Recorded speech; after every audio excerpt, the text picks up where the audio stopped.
आगे बता रहे हैं कि जो लेजिस्लेचर वाली जो चैप्टर है, अगली चैप्टर लेजिस्लेचर है, that you will study in detail the various mechanism through which the parliament controls the executive. तो हम आगे पढ़ने वाले हैं अगले चैप्टर में कि बहुत सारे तरीके जिससे संसद जो है कार्यपालिका को नियंत्रित करती है, parliament controls the executive. But remember, याद रखिए that most important feature of the parliamentary executive as that the executive is routinely under the control and supervision of legislature, है ना। सो याद रखने वाली बात यह है कि जो संसदीय प्रणाली है, संसदीय शासन है, उसकी सबसे बड़ी विशेषता यह है कि कार्यपालिका सतत रूप से विधायिका के नियंत्रण, है ना, एग्जीक्यूटिव इज रूटीनली कंट्रोल, सतत रूप से कार्यपालिका जो है सतत रूप से विधायिका के नियंत्रण और देखरेख में रहती है ना, control and legislature of the supervision of the legislature. The council of minister is collectively responsible to the Lok Sabha. ये बहुत एक इम्पॉर्टेंट स्टेटमेंट है, आप इसको समझिएगा कि जो मंत्री परिषद है ना, is collective responsibility to the Lok Sabha. जो मंत्री परिषद है लोकसभा के प्रति सामूहिक रूप से उत्तरदायित्व होती है ना। मंत्री परिषद लोकसभा में सामूहिक रूप से उत्तरदायित्व होती है। इसका मतलब समझते हैं, this provisions means that a ministry which loses confidence of the Lok Sabha is oblige to resign. So इस प्रोविज़न का मतलब है कि एक मंत्रालय, एक काउंसिल ऑफ मिनिस्टर, मंत्रालय, मिनिस्ट्री, है ना, ग्रुप ऑफ मिनिस्ट्री, है ना,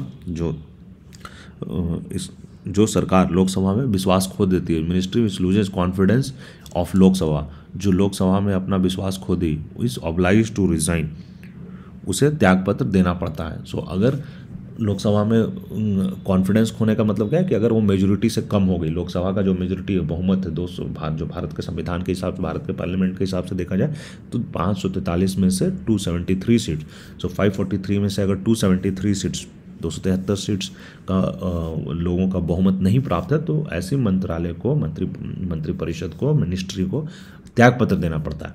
the principal indicates that ministry is an executive committee of the parliament, है ना। ये सिद्धांत क्या बताता है? ये सिद्धांत के अनुसार मंत्री परिषद संसद की एक कार्यकारी समिति है। So the ministry is an executive committee of the parliament, वो संसद की एक कार्यकारी समिति है, and it collectively governs on the behalf of parliament. तो देखा जाए तो ये पूरे पार्लियामेंट के तरफ से, है ना, ये सामूहिक रूप से संसद के प्रतिनिधि के रूप में collectively governs on behalf of parliament, और पार्लियामेंट की तरफ से पार्लियामेंट के प्रतिनिधि के रूप में सामूहिक रूप से शासन करती है। The collective responsibility is based on the principle of solidarity of the cabinet. So जो कलेक्टिव रिस्पॉन्सिबिलिटी है is based on the principle of solidarity of the cabinet.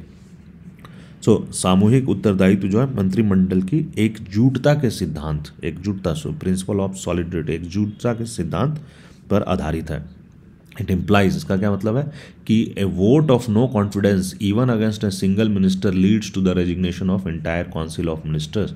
सो अगर वोट ऑफ कॉन्फिडेंस होता है, vote of confidence even against a single minister, अगर एक मंत्री के against हुई, अगर किसी एक मंत्री के विरुद्ध भी अविश्वास मत आ जाता है, कि कोई भी एक मंत्री अगर लोकसभा में अविश्वास मत हार जाता है ना, मतलब वो 50% से कम लोगों का सपोर्ट उसको है, किसी एक मंत्री को भी, तो पूरे के पूरे to the resignation of entire council of minister, पूरी मंत्री परिषद रिजाइन हो जाएगी, है ना। सो पूरी मंत्री परिषद को रिजाइन का, अगर किसी एक मिनिस्टर को भी अगर उसने अपना लोकसभा में विश्वास खो दिया, ठीक है, 50% से कम हो गई एक मिनिस्टर की सपोर्ट, तो पूरी काउंसिल ऑफ मिनिस्टर डूब जाएगी, एक साथ खत्म हो जाएगी, रिजाइन करना पड़ेगा। It also indicates that A minister does not agree with A policy और डिसीजन ऑफ द कैबिनेट। इसका ये भी मतलब हुआ कि अगर कोई मंत्री कैबिनेट के किसी पॉलिसी, नीति या डिसीजन या निर्णय से सहमत नहीं है, अगर मंत्री कोई एक मंत्री अगर किसी पॉलिसी, नीति या डिसीजन, निर्णय से सहमत नहीं है, he or she must either accept the decision or resign, तो उस समय उसको या तो एक्सेप्ट कर लेना चाहिए ऐसे डिसीजन को, या फिर उसको अपने पद से खुद त्याग देना चाहिए। अगर वो खुद त्याग दे देगा तो पूरे मंत्रालय नहीं डूबेगी, सारी कैबिनेट नहीं डूबेगी, क्योंकि वो खुद से अपना त्यागपत्र देकर निकल गया। तो अगर या तो आप सबके साथ सहमत हैं या आप नहीं भी सहमत हैं, तो आपको समझ कर सहमत होना पड़ेगा। अगर उसके बाद भी अगर आप सहमत नहीं होते हैं उस डिसीजन, तो आपको रिज़ाइन कर देना चाहिए। है ना, दो ही ऑप्शन, या तो उस निर्णय को मान लें, सहमत नहीं भी है तो भी मान लें, क्योंकि वो पार्ट ऑफ द पूरे काउंसिल ऑफ मिनिस्टर ने डिसीजन लिया है, तो आपको मान लेना चाहिए। और अगर आप उसके बाद भी नहीं उसको एक्सेप्ट करना चाह रहे हैं तो आपको स्वतः रिजाइन कर देना चाहिए as a minister. It is binding on all minister to pursue और agree to a policy for which there is collective responsibility. जिस नीति के बारे में सामूहिक उत्तरदायित्व है ना, कलेक्टिव रिस्पॉन्सिबिलिटी, जिस नीति के बारे में सामूहिक उत्तरदायित्व हो उसे मानना या उसे लागू कराना, सामूहिक उत्तरदायित्व लागू कराना सभी मंत्रियों के लिए जरूरी है। So it is binding on all minister, सभी मंत्रियों के लिए जरूरी है कि जो सामूहिक उत्तरदायित्व हो उसे माना जाए या उसे लागू कराया जाए। यहाँ पे मैं आपको एक सेइंग है वो बताना चाहूँगा कि इट इज़ सेड कि जो कैबिनेट जो काउंसिल ऑफ मिनिस्टर है, it's sail and sink together, है ना, council of minister sail and sink together, council of ministers it's sails, ये याद रखिएगा दोस्तों, सिंक टुगेदर। इसका मतलब क्या हुआ कि ये एक साथ नाव में रहते हैं और डूबते भी हैं तो एक साथ नावते हैं। अगर आप किसी एक के साथ भी, अगर कोई एक के अगेंस्ट भी वो ये आ गया, हम जैसा कि मैंने आप लोगों को बताया, अगर किसी एक मंत्री के अगेंस्ट भी अविश्वास मत आ गया और वो अविश्वास हार जाता है, वो लोकसभा में अपना कॉन्फिडेंस लूज कर देता है, तो पूरी की पूरी काउंसिल ऑफ मिनिस्टर को रिजाइन करना पड़ेगा। सो इंक्लूडिंग प्राइम मिनिस्टर, सो पूरा council of minister which includes prime minister, है ना, prime minister council of minister का हिस्सा है। Again I am saying again and again, council minister का हिस्सा ही है प्राइम मिनिस्टर। तो अगर काउंसिल ऑफ मिनिस्टर का कोई एक नेता, कोई एक मिनिस्टर अपना अगर बहुमत हार जाता है तो सभी को माना जाता है कि पूरी काउंसिल ऑफ मंत्री परिषद का अपनी बहुमत हार चुकी है और हार जाएगा। So they have to sail together, they have to sing together. वहाँ पे कंसेंसस की ज़रूरत है, वहाँ पे आप वोटिंग नहीं है कि मतलब 5 ने ऐसा बोला और 4 ने ऐसा बोला, ऐसा नहीं हो सकता। इट इज़ कंसेंसस, जिसने जो भी डिसीजन लिया जा रहा है वो माना जाएगा कि पूरे कैबिनेट, पूरे काउंसिल ऑफ मिनिस्टर पूरे काउंसिल ऑफ मिनिस्टर, पूरी मंत्री परिषद का डिसीजन है और उसकी जिम्मेदारी, कलेक्टिव जिम्मेदारी, सामूहिक उत्तरदायित्व बनेगी पूरी काउंसिल ऑफ मिनिस्टर पे। तो पूरी काउंसिल ऑफ मिनिस्टर को एक साथ जवाबदेही बनेगी। आप उसमें से अगर कोई एक, ऐसा नहीं है कि मैं रेल मंत्री हूँ तो मैं बोल दूँ कि अरे यार जो गलती हो रही है तो वित्त मंत्री की गलती हो रही है, इसमें मेरा कोई लेना देना नहीं है। अगर वित्त मंत्री के द्वारा गलती अगर ऐसा लग रहा तो रेल मंत्री की भी जिम्मेदारी, कृषि मंत्री की भी जिम्मेदारी है, मतलब टू पार्लियामेंट सबकी जिम्मेदारी। यस, आपस में विद इन प्राइम मिनिस्टर वो कह सकता है कि किसकी टीम में प्राइम मिनिस्टर किसी एक मिनिस्टर, अगर हाँ ये एक इंपॉर्टेंट चीज़ है कि प्राइम मिनिस्टर अगर चाहे तो किसी एक मंत्री को खाली हटा भी सकता है कि नो, ये फ्रॉम टुडे ऑनवर्ड्स आप ये मिनिस्टर नहीं है, आप फाइनेंस मिनिस्टर नहीं है, आज से कोई नए मंत्री को वो बहाल कर सकता है। ऐसा नहीं है कि कोई एक हटेगा तो सब हट जाएंगे, नहीं, वो प्राइम मिनिस्टर कैन डिसाइड कि वो नंबर घटा सकता है, बढ़ा सकता है, चेंज कर सकता है, पोर्टफोलियो चेंज कर सकता है, किसी को हटा सकता है, किसी को ज्वाइन करवा सकता है। That totally remains with the prime minister. But उसके बाद अगर पार्लियामेंट की जहाँ तक बात है, पार्लियामेंट में सारे मिनिस्टर उत्तरदायित्व होंगे for the policies and decisions of the government के जितने भी पॉलिसी एंड डिसीजन उसके लिए पूरे सारे के सारे मिनिस्टर उत्तरदायित्व होंगे। एंड जब वो पार्लियामेंट को जिम्मेदार होंगे तो थ्रू दैट प्रोसेस तो वो पूरी जनता को जिम्मेदार है। In India the prime minister enjoys a preeminent place in the government, है ना। भारत में प्रधानमंत्री का सरकार में जो स्थान है वो बेसिकली सर्वोपरि है। भारत में prime minister has pre eminent place, सर्वोपरि जगह है सरकार में। The council of minister can not exist without the prime minister, है ना। सो जो मंत्री परिषद है वो प्रधानमंत्री के बिना तो एग्जिस्ट ही नहीं कर सकता, अस्तित्व में ही नहीं आएगा। So the council comes into existence, जो काउंसिल है, जो परिषद है, वो एग्जिस्टेंस में ही आता है only after the prime minister has taken the oath of the office, है ना। तो काउंसिल कम्स इनटू एग्जिस्टेंस, कब एग्जिस्टेंस में आता है, ओनली वाला पार्ट इंपॉर्टेंट है, that prime minister after the prime minister has taken the oath. So जब प्रधानमंत्री अपने शपथ लेते हैं, अपनी पद की शपथ ले लेते हैं, उसके बाद ही काउंसिल ऑफ मिनिस्टर का अस्तित्व आता है। सो द डेथ और resignation of prime minister automatically brings about the dissolution of council of ministers, but the demise, dismissal और resignation of a minister only creates a ministerial vacancy. इस चीज़ को, इस पूरे लाइन को समझिए, है ना। यहाँ समझिए कि द डेथ और resignation of the prime minister, प्रधानमंत्री की अगर मृत्यु हो जाए या प्रधानमंत्री रिजाइन कर देता है, प्रधानमंत्री की मृत्यु होगी या प्रधानमंत्री, क्योंकि प्रधानमंत्री ने ही काउंसिल ऑफ मिनिस्टर बनाया है। सो अगर प्रधानमंत्री की मृत्यु हो जाती है या रेजिग्नाइट करते हैं तो ऑटोमेटिकली स्वतः brings about the dissolution of council of minister. तो जो काउंसिल ऑफ मिनिस्टर है वो खुद ब खुद खत्म हो जाती है ना, अगर त्यागपत्र होती है तो काउंसिल मंत्रिपरिषद अपने आप भंग हो जाती है अगर प्रधानमंत्री की मृत्यु या त्यागपत्र हो गई। बट है ना, बट यहाँ पे इंपॉर्टेंट है कि बट द डिमाइज ऑफ और डिसमिसल और रेजिग्नेशन किस ऑफ ए मिनिस्टर, अगर किसी मिनिस्टर की मृत्यु हो जाती है, उसको हटा दिया जाता है या रिजाइन कर देता है, तो only creates a ministerial vacancy. तो सिर्फ उस मंत्री की वैकेंसी होती है, उस मंत्रालय की वैकेंसी हो जाएगी उस पद के लिए। सो अगर कोई काउंसिल ऑफ मिनिस्टर का कोई एक मेंबर अगर कोई मृत्यु हो जाता है या कोई रिजाइन कर देता है, कोई डिसमिस हो जाता है, तो सिर्फ और सिर्फ एक मेंबर की अगर हुआ तो सिर्फ उस मेंबर की वैकेंसी होगी, उसकी जगह पे किसी और को लाया जा सकता है। बट अगर प्राइम मिनिस्टर के डेथ या रेजिग्नेशन हो जाता है, देन तो एंटायर काउंसिल ऑफ मिनिस्टर, वो मिनिस्टर काउंसिल ही मंत्रिपरिषद भंग हो जाती है। नए प्राइम मिनिस्टर के साथ नई काउंसिल ऑफ मिनिस्टर बनेगी। So the prime minister acts as a link between, जो प्रधानमंत्री है, प्रधानमंत्री क्या है, प्रधानमंत्री is a link between the council of ministers on the one hand and the president as well as parliament on the other hand. So ये भी बहुत इंपॉर्टेंट है। The prime minister acts as a link between the council of ministers on the one hand, एक side में council of minister है and दूसरे side में and the president और पार्लियामेंट, दोनों के साथ on the other hand. President और काउंसिल ऑफ मिनिस्टर में भी प्राइम मिनिस्टर एक कड़ी का काम करते हैं, पार्लियामेंट और काउंसिल ऑफ मिनिस्टर में भी प्रधानमंत्री एक कड़ी का काम करते हैं। सो प्रधानमंत्री की कुर्सी इसलिए बहुत इंपॉर्टेंट होते हैं। It is this role of the prime minister which led Pandit Nehru to describe him as linchpin of the government, है ना। तो चूंकि वो कड़ी का काम करते हैं, चूंकि प्रधानमंत्री राष्ट्रपति और संसद के साथ मंत्रिपरिषद के बीच का कड़ी का काम करते हैं, है ना, प्रधानमंत्री दोनों के बीच का कड़ी का काम करते हैं, सेतु का काम करते हैं। तो इस कारण से पंडित नेहरू ने इसको क्या बोला था, लिंचमैन ऑफ द गवर्नमेंट। प्रधानमंत्री ने इसको बोला केंद्रीय धुरी की संज्ञा, सॉरी। सो द प्रधानमंत्री के इस रोल के कारण पंडित नेहरू ने इसको बोला कि केंद्रीय धुरी की संज्ञा, लिंचमैन ऑफ द गवर्नमेंट है, इंपॉर्टेंट सेंटर, केंद्रीय धुरी, सेंट्रल पोल कह सकते हैं, है ना, धुरी, सेंट्रॉइड ऑफ द गवर्नमेंट, है ना, centre of the government, the linchpin, केंद्रीय धुरी।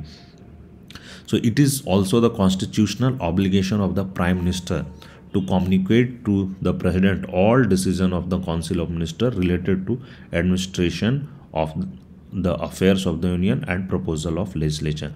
So it is constitutional obligation, प्रधानमंत्री के पास ये संवैधानिक दायित्व है ना, constitutional obligation of the prime minister, प्रधानमंत्री का ये संवैधानिक दायित्व है कि जो भी कार्य कर रहा काउंसिल ऑफ मिनिस्टर के जुड़े हुए, जो भी एडमिनिस्ट्रेशन से जुड़े हुए जो भी कार्य है, वो प्रेसिडेंट को कम्युनिकेट किया जाए, प्रेसिडेंट को बताया जाए, प्रेसिडेंट को वो निर्णय सारे बताया जाता है, कि प्रेसिडेंट को कम्युनिकेट किया जाता है कि काउंसिल ऑफ मिनिस्टर क्या क्या इंपॉर्टेंट डिसीजंस ले रहे हैं प्रशासन से जुड़े हुए।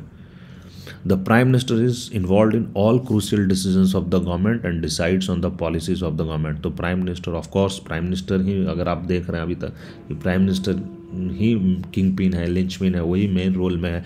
तो प्राइम मिनिस्टर सारे crucial decision of the government, सरकार के जितने भी इम्पोर्टेंट डिसीजंस है ना, सरकार के जितने भी जो इम्पोर्टेंट डिसीजंस है, जो फैसले हैं एंड जो भी नीतियों पे फैसला लेना है, इन सब में प्राइम मिनिस्टर का तो इन्वॉल्वमेंट होगा ही होगा, है ना, बहुत। Thus the power wielded by the prime minister flows from various sources, है ना। तो प्रधानमंत्री के जो शक्तियां हैं, इसका एक्चुअली बहुत सारे स्रोत हैं, है ना। The power wielded by the prime minister flows from various, बहुत सारे सोर्सेस हैं जिनसे प्रधानमंत्रियों की शक्तियां आती है, बहुत सारे स्रोत। जैसे क्या क्या स्रोत है प्रधानमंत्री शक्ति, control over the council of minister. तो सबसे पहले तो प्रधानमंत्री का क्या है, कंट्रोल है। कंट्रोल किसके ऊपर है, काउंसिल ऑफ मिनिस्टर्स के ऊपर प्रधानमंत्री का कंट्रोल है। Then leadership of the Lok Sabha, है ना। तो वो लोकसभा में जो है, लोकसभा के लीडर है, लोकसभा का नेतृत्व करते हैं, तो उसके कारण भी उनके ऊपर बहुत सारी शक्तियाँ। Command over the bureaucratic machine, तो जो ब्यूरोक्रेसी है, जो अफसरशाही है, अधिकारी जमात है, उस पर उनका आधिपत्य है ना। देन एक्सेस टू मीडिया, उसको मीडिया को एक्सेस है, प्रधानमंत्री को मीडिया तक पहुँच है। Projection of personalities during election, projection of personalities during election, तो चुनाव के दौरान उसके व्यक्तित्व का उभार है ना, प्रोजेक्शन है, किया जाता है। Projection as national leader, projection as national leader during international summitry as well as foreign visit, तो जब भी कोई फॉरेन विजिट होती है या जब भी कोई इंटरनेशनल समिट होते हैं तो उस पर प्रधानमंत्री को एक नेशनल लीडर, पूरे देश का राष्ट्रीय स्तर की छवि बनाई जाती है पूरे विदेश यात्राओं में, क्यों राष्ट्रीय छवि के नेता। तो इस कारण से प्राइम मिनिस्टर का जो रोल, ये सब स्रोत है जो प्राइम मिनिस्टर के जो शक्तियाँ हैं वो उभर कर आती हैं इन सब चीज़ों से। However, the power which Prime Minister wields and actually puts into use depends on the prevailing political condition.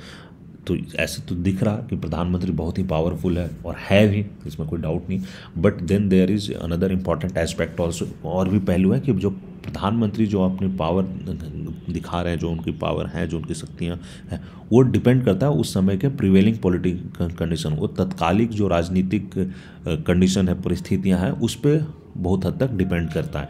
So the position of prime minister and council of minister has been unassailable whenever a single political party has secured majority in the Lok Sabha. तो जब भी किसी एक दल को, राजनीतिक दल को बहुमत मिला है, तब प्रधानमंत्री और मंत्रिमंडल की शक्तियां जो है वो एक्चुअली अनविवादित होती है ना, अनविवादित, अनअसेलेबल, उस पर कोई विवाद नहीं हो, क्योंकि वो पार्लियामेंट, वो एक पार्टी है, उस पार्टी से जीत कर आया और उसी पार्टी का वो लीडर है।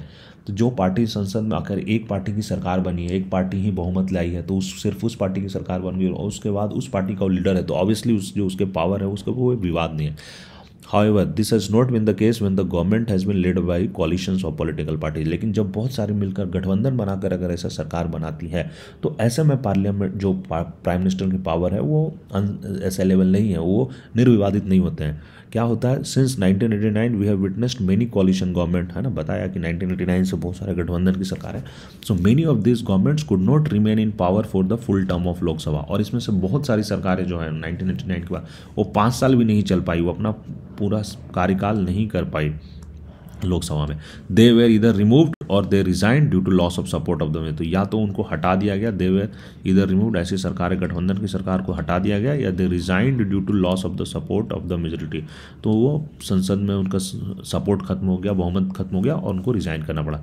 This developments have affected the working of parliamentary executive. So इन घटनाओं से संसदीय शासन में ऑफकोर्स काज जो है प्रभावित हुआ। सो होता क्या है कि जब अगर बहुत सारी गठबंधन है, तो जब बहुत सारी पार्टियों का गठबंधन है तो हर एक पार्टी अपने अपने दबाव बनाते हैं, उनके अपने अपने एजेंडा होते हैं, और डिफरेंट पार्टीज़ के थोड़े पार्टी लाइंस के डिफरेंट एजेंडा होते हैं, अलग अलग मुद्दों पे कभी कभी सहमति नहीं बन पाती, और ऐसे में प्रधानमंत्री कुछ करना चाहता है तो दूसरी पार्टी उसको करने से रोकती है। तो या तो प्रधानमंत्री थोड़ा सा निर्विवाद नहीं रहते हैं, वो मान लेते हैं कि चलो यार, उनके मन में थी, उनकी दिल्ली तमन्ना थी कि ये काम किया जाए, बट वो नहीं कर पा रहे क्योंकि किसी और पार्टी लाइन जो उनके सपोर्ट में उसके साथ उनकी बात मेल नहीं खा रही। और या फिर ऐसे कंडीशन में अगर जब हो जाती है, नहीं, प्रधानमंत्री सोच लेते हैं मुझे तो ये करना ही है, अगर आप नहीं करने देंगे तो वो समर्थन खींच लेती है दूसरी पार्टी, क्योंकि प्रधानमंत्री मानने के लिए तैयार नहीं है, तो समर्थन खींच ले जाती है और इस कारण से सरकार गिर जाती है, बहुमत खत्म हो जाती है। So this problems are there which are affecting the parliamentary executive functions. So in the first place, these developments have resulted in growing discretionary role of the president in the selection of prime minister. तो सबसे पहली बात तो हम करेंगे कि जो ऐसी चीज़ें हैं, जो गठबंधन वाली ऐसी चीज़ें, ऐसे सिलसिले में तो प्रधानमंत्री के चयन में राष्ट्रपति के विशेषाधिकार की जो discretionary role of the president है in the selection of the prime minister, ये थोड़ा सा बढ़ जाता है, उसका जो विशेषाधिकार है राष्ट्रपति का इंपॉर्टेंट बन जाता है। Secondly, the coalition nature of Indian politics in this period, coalition nature of Indian politics in this period has necessitated much more consultation between political partners, leading to erosion of prime ministerial authority.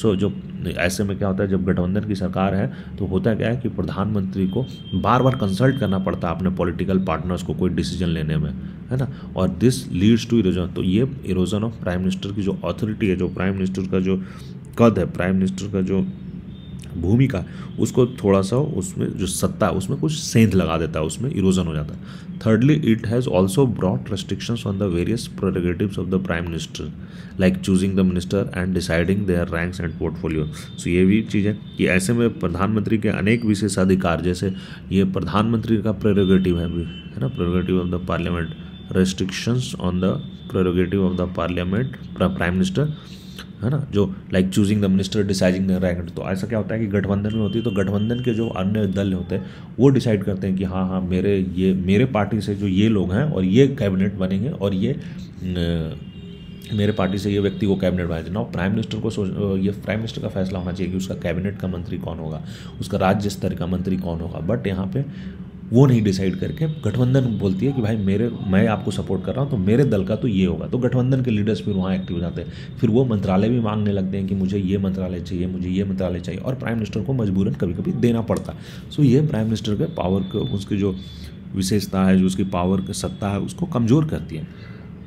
Fourthly, even the policies and programmes of the government can not be decided by the prime minister, और ऐसे में क्या होता है कि जो policies and programme, जो सरकार की नीति और कार्यक्रम है, वो सिर्फ और सिर्फ प्राइम मिनिस्टर अकेले डिसाइड नहीं कर पाता है, can not be decided by the prime minister alone. तो ये बहुत ही दुख की बात है, और मतलब it's more of a problem which needs, मतलब ये एक डिफ़िकल्टी है कोalition गवर्नमेंट में, इट्स अ फैक्ट। सो देखते हैं। Political parties of different ideologies come together both as pre-poll and post-poll allies to form a government. So बहुत सारी पॉलिटिकल पार्टियाँ pre-polls, कभी कभी पार्टियों को ऐसा लगता है कि वो अकेले बहुमत नहीं आएगी तो चुनाव से पहले ही गठबंधन कर लेती है, और कभी कभी चुनाव के रिजल्ट के बाद जब उनको बहुमत नहीं आती है तो उसके बाद वो पोस्ट पोल अलायंस करते हैं ना। Post poll and pre poll. Post poll is कि जब चुनाव हो गया उसके बाद उनका गठबंधन होता है, और प्री पोल इज़ कि चुनाव से पहले ही गठबंधन कर लेते हैं। चुनाव के बाद देखते हैं कि अगर नहीं आई, मेजोरिटी नहीं आई, तो और पार्टियां मिलकर पोस्ट पोल अलायंस बनाते हैं। So policies are framed after a lot of negotiation and compromises among the allies. So जो नीतियां हैं वो बहुत सारे नेगोशिएशन और कॉम्प्रोमाइज़ होने के बाद, बहुत बातचीत और समझौते के बाद बनाई जाती है। In this entire process the prime minister has to act more as a negotiator than as a leader of the government. So इस पूरी प्रक्रिया में प्रधानमंत्री को एक मध्यस्थ की भूमिका है, जो मोर एज ए नेगोशिएटर, तो उसकी जो भूमिका एक मध्यस्थता करने वाले व्यक्ति के रूप में ज़्यादा हो जाती है ना, जब रेदर देन कि लीडर ऑफ गवर्नमेंट। तो उसको सरकार का नेता होना चाहिए था, बट यहाँ पे वो ज़्यादातर मध्यस्थता करने वाला व्यक्ति बन जाता है। At state level a similar parliamentary executive exist though with some variation. तो राज्य स्तर में भी ऑलमोस्ट कुछ ऐसा ही मिलता जुलता है, थोड़े बहुत वेरिएशंस है। The most important variation is that there is a governor of the state appointed by the president. So जो राज्य में क्या होता है, on the advice of the central government, ये पूरे स्टेटमेंट को मैं एक साथ लूँगा, है ना। सो होता क्या, the most important variation is there is a governor, है ना। द मोस्ट यहाँ पे राज्य में क्या होता है, गवर्नर ऑफ स्टेट, राज्य का गवर्नर होता है, अपॉइंटेड बाय द प्रेसिडेंट, एक प्रेसिडेंट के द्वारा अपॉइंट होता है। बट प्रेसिडेंट कैसे काम करेगा, on the advice of the central government, है ना, advice of the prime minister, basically council of minister, central of minister के जो सेंट्रल गवर्नमेंट मतलब जो काउंसिल ऑफ मिनिस्टर्स है, प्राइम मिनिस्टर जो है उसके एडवाइस पे प्रेसिडेंट एक गवर्नर अपॉइंट कर देता है। सो दो the chief minister like the prime minister is leader, दो द चीफ मिनिस्टर जो मुख्यमंत्री है, प्रधानमंत्री की तरह ये भी leader of the majority party है, जो बहुमत वाली पार्टी है उसका लीडर है, नेता है। The governor has more discretionary powers. तो गवर्नर को राष्ट्रपति से मतलब कंपेरेटिवली देखा जाए कि अगर राष्ट्रीय स्तर पर राष्ट्रपति को जितना डिस्क्रिशनरी पावर है, उसके कंपैरिजन में राज्य के स्तर पे गवर्नर को ज़्यादा डिस्क्रिशनरी पावर है ना। तो governor has actually more discretionary powers, इसके पास ज़्यादा ही जो डिस्क्रिशनरी शक्तियाँ हैं वो उनके पास ज़्यादा है। However the main principal of parliamentary system operated state level too, जो बट ओवरऑल अगर देखा जाए तो जो संसदीय व्यवस्था है उसके जो प्रमुख सिद्धांत है वो राज्य स्तर पे भी लागू रहते हैं।